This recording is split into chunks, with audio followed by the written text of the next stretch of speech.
Bismillahirrahmanirrahim. Assalamualaikum warahmatullahi wabarakatuh. Halo mahasiswa Stipsi, apa kabar?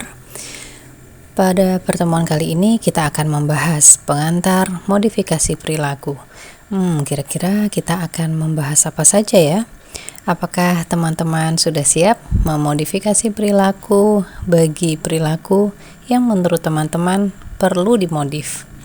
Nampaknya seru juga ya bisa memodifikasi perilaku diri sendiri. Oke, kita 2 pertemuan ke depan insya Allah akan lebih banyak membahas tentang teori dan teori. So, siapkan cemilan masing-masing ya. Oke, paling pertama kita akan membahas tentang dasar pemikiran modifikasi perilaku. Perilaku itu sesuatu yang bisa dipelajari teman-teman, sehingga ketika kita akan melakukan modifikasi perilaku, kita akan mengubah atau modifikasi sesuatu yang bisa kita pelajari tampak ya, walaupun nanti akan ada bahasannya bahwa ada juga loh perilaku yang tidak tampak. Apa ya itu? Nah, dasar pemikiran modifikasi perilaku ini adalah mengubah perilaku-perilaku yang kurang tepat atau maladaptif sebagai akibat dari hasil belajar yang keliru. Perilaku maladaptif inilah yang perlu dimodifikasi. Tujuan utamanya yaitu menghilangkan perilaku yang salah atau tidak sesuai atau maladaptif tadi, kemudian menggantikannya dengan tingkah laku yang baru. Oke, sekarang teman-teman coba bisa mulai evaluasi. Ada nggak ya kira-kira perilaku maladaptif teman-teman yang ingin dimodifikasi? Oke, sekarang kita akan membahas dulu nih tentang perilaku. Perilaku itu apa ya sebenarnya? Perilaku adalah semua aktivitas yang merupakan reaksi terhadap rangsangan. Rangsangan apa ya? Mungkin untuk teman-teman psikologi sudah familiar dengan istilah stimulus ya. Jadi perilaku adalah semua aktivitas yang merupakan reaksi terhadap stimulus atau rangsangan. Apa saja? Pertama, reaksi motorik, perilaku berbicara, perilaku berjalan. Kemudian reaksi fisiologis, aktivitas yang ada di dalam tubuh kita. Misalkan perilaku perut kita nih kalau lagi lapar gitu ya, kerucuk-kerucuk gitu. Kemudian reaksi kognitif, perilaku bagaimana kita membayangkan orang yang membuat jantung kita berdebar-debar. Perilaku kognitif itu seperti bagaimana kita mengimajinasi wajahnya dia yang charming begitu. Kemudian stimulus lainnya adalah reaksi afektif.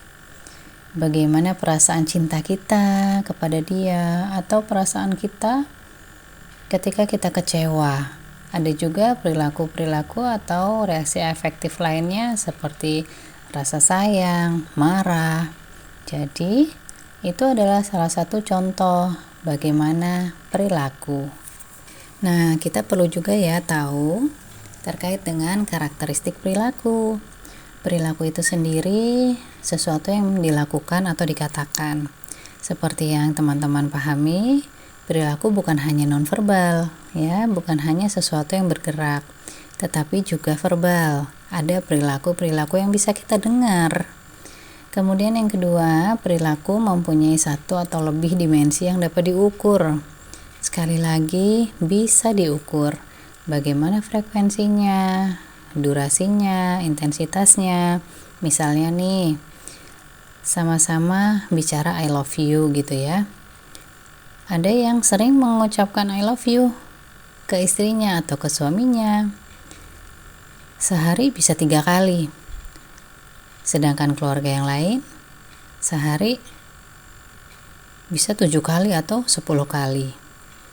Kemudian di keluarga satu, suaminya kalau ngomong I love you sambil nyanyi gitu ya. Tapi ada juga di keluarga lain sama-sama ngomong I love you, tapi suaminya ngomongnya datar aja, I love you gitu ya. Itu contoh. Kemudian perilaku dapat diamati, dijelaskan, dan juga direkam atau dicatat. Kemudian yang keempat, perilaku mempunyai dampak pada lingkungan. Contohnya apa? Misal, kalau teman-teman menyela pembicaraan saya, otomatis saya akan bertanya, tadi siapa ya? Kayaknya ada yang mau nanya deh, gitu ya. Kemudian yang kelima adalah perilaku mempunyai hubungan yang timbal balik dengan lingkungan. Lingkungan bisa mempengaruhi perilaku seseorang sehingga kita juga bisa mengubah lingkungan untuk mengubah perilaku tersebut. Inilah bagian dari modifikasi perilaku juga, sehingga kita perlu tahu bahwa karakteristik perilaku paling tidak ada di 5 poin ini. Oke, kita masuk ke definisi modifikasi perilaku ya. Setelah tadi kita membahas apa saja pengertian dan karakteristik perilaku. Sekarang modifikasi perilaku. Modifikasi perilaku adalah usaha untuk menganalisis dan membentuk perilaku. Sudah kebayang teman-teman pingin dianalisis atau dibentuk perilaku baru apa nih? Siapa tahu di dalam diri teman-teman sendiri ada yang pengen dimodifikasi. Yuk coba kita modifikasi perilaku diri sendiri dulu, insya Allah asik loh. Nah, definisi modifikasi perilaku, karena memang ada bagian analisis apa saja, caranya yaitu mengidentifikasi fungsi hubungan antara lingkungan dan perilaku tertentu. Untuk apa ya? Untuk memahami alasan perilaku tersebut muncul, atau mengetahui penyebab kenapa ya seseorang melakukan perilaku tersebut. Asik kan kalau kita bisa menganalisis diri kita sendiri. Kemudian karena ada istilah dari modifikasi, maka modifikasi berarti mengembangkan dan menerapkan prosedur untuk membantu seseorang mengubah perilakunya. Hal ini juga terkait dengan memodifikasi lingkungan yang mempengaruhi perilaku.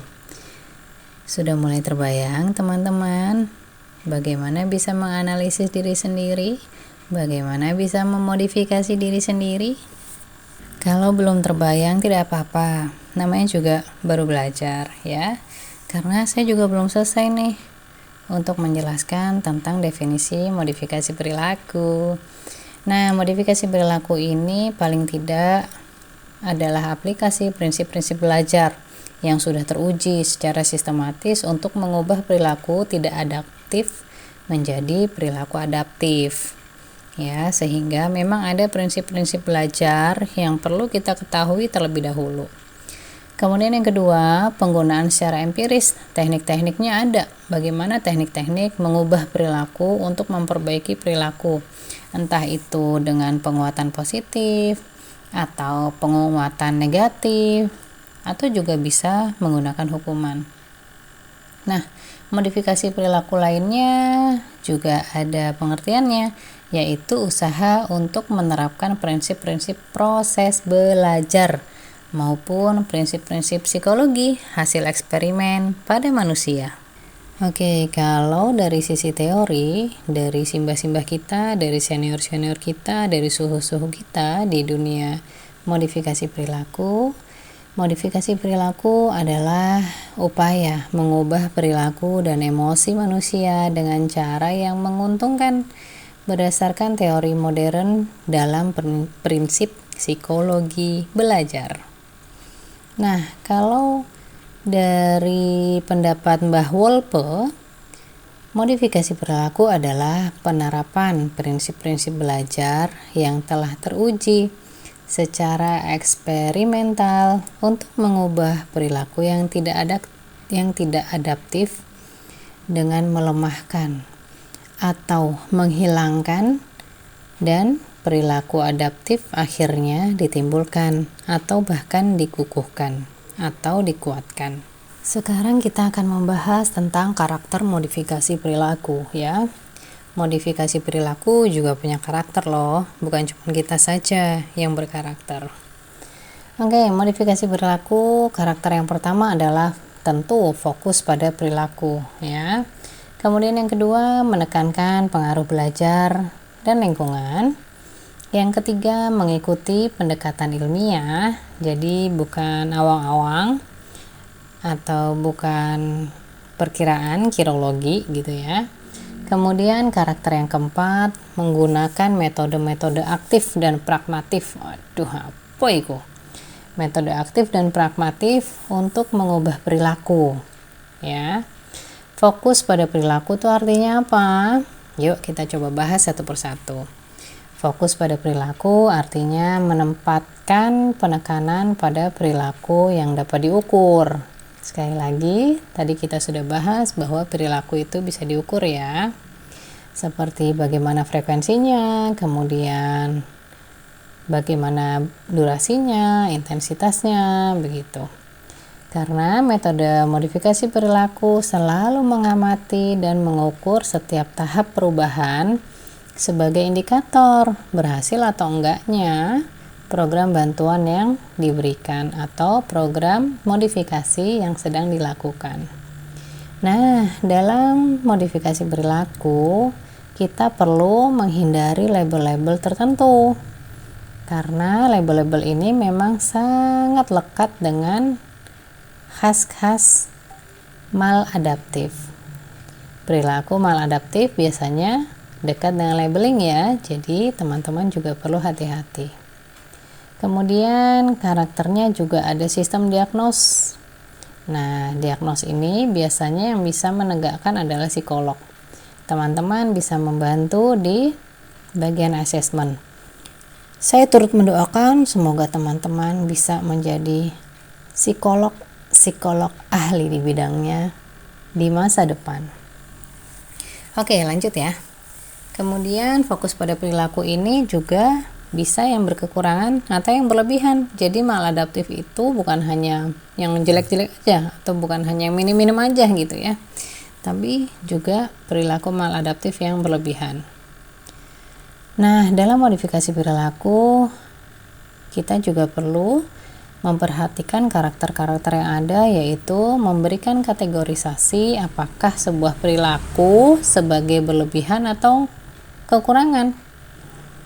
Nanti insya Allah akan kita bahas ya, contohnya apa sih perilaku yang berlebihan, contohnya apa sih perilaku yang kekurangan gitu ya, sehingga kita juga bisa memahami secara pasti mana perilaku yang memang benar-benar masuk dalam perilaku maladaptif atau bukan. Oke, karakter-karakter selanjutnya adalah dalam modifikasi perilaku biasanya menggunakan cara yang dekat dengan prinsip behavioral. Namanya juga behavioral ya, jadi dekat dengan prinsip perilaku. Tapi tidak semua teman-teman modifikasi perilaku itu selalu menggunakan prinsip behavioral. Nanti insya Allah akan ada bahasannya sendiri ya terkait dengan prinsip-prinsip dalam modifikasi perilaku. Nah, karakteristik modifikasi perilaku lainnya adalah menekankan pada peristiwa yang terjadi di lingkungan atau situasi-situasi tertentu di dalam sebuah lingkungan. Kemudian prosedurnya harus jelas ketika akan dilakukan modifikasi perilaku. Jadi memang sudah ada tahapannya, mulai dari asesmen, kemudian penentuan prognosa atau diagnosa, kemudian nanti tahapan modifikasi perilakunya apa, begitu. Nah, karakteristik modifikasi perilaku lainnya yaitu treatment atau perlakuan dapat dilakukan oleh orang-orang pada umumnya. Jadi, tidak hanya dari sisi psikiater, tidak hanya psikolog, teman-teman pun bisa melakukan modifikasi perilaku. Ya. Bisa dilakukan oleh guru juga, bisa dilakukan oleh orang tua begitu ya, atau manajer atau bagian PSDM kalau yang di dunia industri organisasi begitu.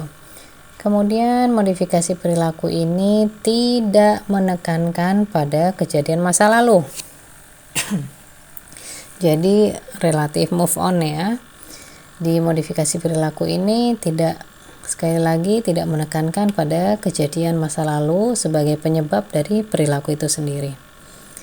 Nah, yang perlu kita perhatikan adalah kita perlu tahu apa juga penyebab-penyebab yang muncul dalam sebuah perilaku. Oke, sekarang kita mulai mengerucut. Nah, dalam modifikasi perilaku, paling tidak ada 2 perilaku yang bisa dimodif. Pertama, perilaku yang berlebihan, atau kedua, sebaliknya perilaku yang berkekurangan atau defisit. Apa saja itu? Yuk kita mulai dari perilaku yang berlebihan. Perilaku yang berlebihan adalah perilaku sebagai target yang negatif atau tidak layak yang ingin dikurangin. Entah itu frekuensinya, durasinya, atau intensitasnya.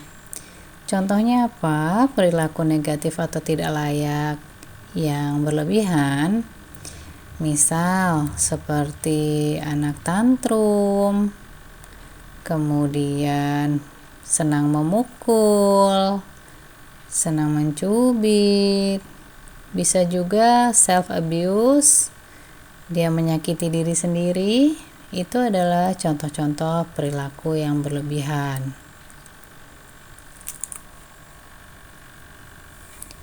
Ada juga perilaku sederhana ya, yang menurut kita mungkin itu biasa tapi tidak biasa bagi orang lain, begitu juga sebaliknya. Apa itu? Sering mengomentari orang lain. Dikit-dikit komen, dikit-dikit kepo gitu ya. Itu juga bisa masuk dalam perilaku yang berlebihan. Nah, perilaku yang berlebihan ini paling tidak ada 4 jenis ya, walaupun banyak perilaku-perilaku berlebihan lainnya. Saya hanya mencontohkan saja. Yang pertama terkait dengan stimulasi diri. Stimulasi diri ini seperti memukul jari jemari, menggigit jari jemari, mengepak-ngepakkan tangan. Ya, kadang kan ada orang yang suka mengepak-ngepakkan tangan seperti dia tidak sadar gitu ya, atau dia sadari tapi susah dia kontrol. Kemudian perilaku berlebihan lainnya adalah self abuse, seperti memukul diri sendiri, menggigit diri sendiri, atau mencakar diri sendiri gitu ya. Atau yang ketiga, tantrum, jadi suka menjerit-jerit, ngamuan gitu. Semoga di sini nggak ada yang ngamuan ya. Yang keempat, agresif. Agresif ini contohnya menendang-nendang, memukul, mencubit, menggigit orang lain gitu. Nah, ini adalah beberapa perilaku-perilaku berlebihan.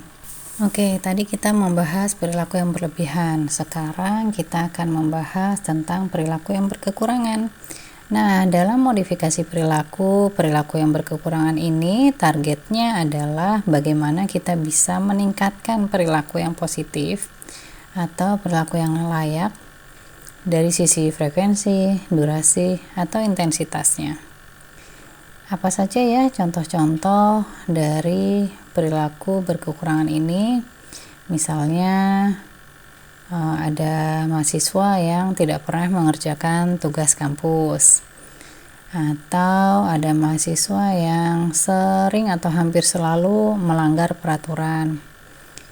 Contoh perilaku berkekurangan juga seperti merokok, melakukan pencurian gitu ya. Nah, bagi teman-teman nih yang memang masih merokok dan ingin mengurangi sehingga intensitas perilaku baiknya semakin meningkat, bisa loh mencoba modifikasi perilaku untuk diri sendiri, yaitu mengurangi perilaku merokok. Kayaknya menantang banget tuh, sehingga perilaku positif bisa lebih banyak daripada perilaku berkekurangannya. Semoga dimudahkan ya. Oke, pada umumnya perilaku yang berkekurangan atau defisit ada 5 hal dari sisi bicara, sosial, sensasi, bermain, dan juga emosi. Contohnya perilaku yang berkekurangan dari sisi bicara adalah seperti tidak berbicara atau sedikit berbicara, atau juga membeo. Jadi membeo ini misalkan kita ngomong gimana kamu, nanti dia juga bilang gimana kamu gitu ya. Kemudian perilaku yang berkekurangan lainnya adalah seperti dari sisi sosial menganggap orang sebagai benda. Ada loh orang yang seperti ini. Dari perilaku berkekurangan sisi sensasi adalah dia tidak begitu bisa merasakan udara panas atau udara dingin. Kemudian dia juga seperti tidak mendengarkan orang lain, ya. Kemudian dia juga seperti tidak ada tatapan mata, jadi kontak mata itu minim sekali. Nah, ini adalah perilaku berkekurangan di sisi sensasi. Dari perilaku berkekurangan bermain, bisa seperti dia senang memutar-mutar roda gitu aja gitu ya, atau dia muter-muter badannya, jadi dia muter-muter terus di saat yang lain pada duduk tenang dia muter-muter aja. Kemudian dari sisi emosi, contohnya ya hanya diam aja ketika diajak ketawa, atau bahkan dia ketawa ketika nggak ada yang lucu gitu ya, tapi ini bukan sesuatu hal yang normal gitu. Kadang kan juga menurut kita itu nggak lucu gitu, jadi kenapa harus ketawa gitu. Nah, itu hal yang berbeda ya. Jadi perilaku berkekurangan dalam sisi emosi ini insya Allah kita pada orang umumnya bisa membedakan apakah itu memang emosi yang berkekurangan atau bukan. Oke, ini adalah slide terakhir sebagai pengantar untuk materi pekan depan, yaitu pandangan behavioristik dalam modifikasi perilaku. Paling tidak, modifikasi perilaku ini ada 3 teori besar, yaitu klasikal, operan, dan behavior analysis ya. Klasikal dalam pandangan behavioristik adalah modifikasi perilaku sebagai penggunaan secara sistematik teknik conditioning pada manusia untuk menghasilkan perubahan frekuensi perilaku tertentu atau juga bisa dikatakan mengontrol lingkungan perilaku tersebut.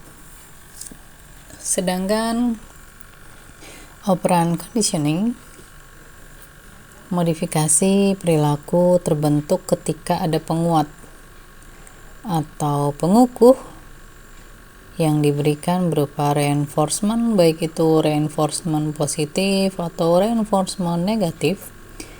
Kemudian juga ada reward serta punishment.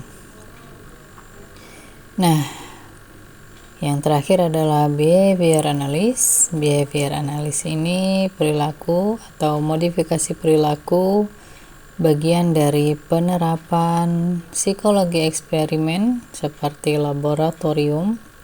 Ada proses, emosi, prosedur, semuanya dapat diukur.